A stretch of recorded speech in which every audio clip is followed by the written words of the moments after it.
你看，用那个好像牛奶罐啊，还有门板的木头、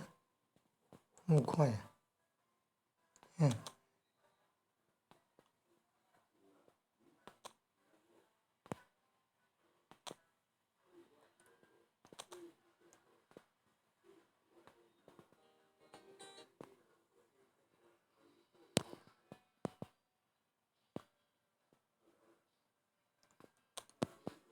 有音箱，有那个弦线，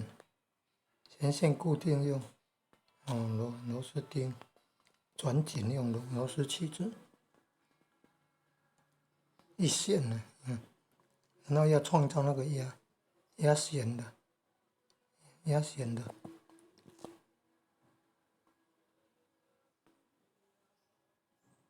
键盘，这个木头的键盘，你看还有那个马达轴心，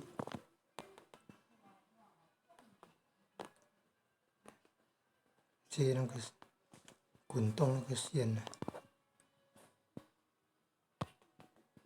你看还拉动那个活动。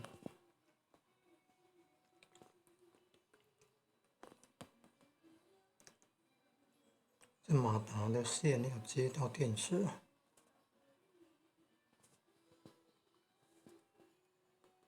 还要再研究。这按下去都有声音呢，要怎么知道那个声音呢？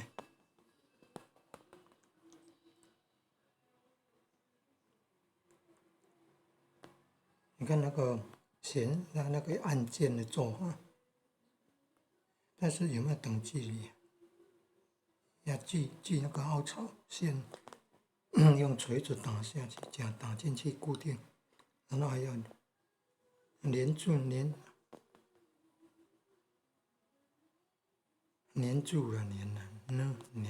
住，然后一端那个金属一端尾端翘起来，再把那个木头的键盘压上去，一按键盘，按键盘压到弦线了，不同的距离有不同的声音。好有智慧啊！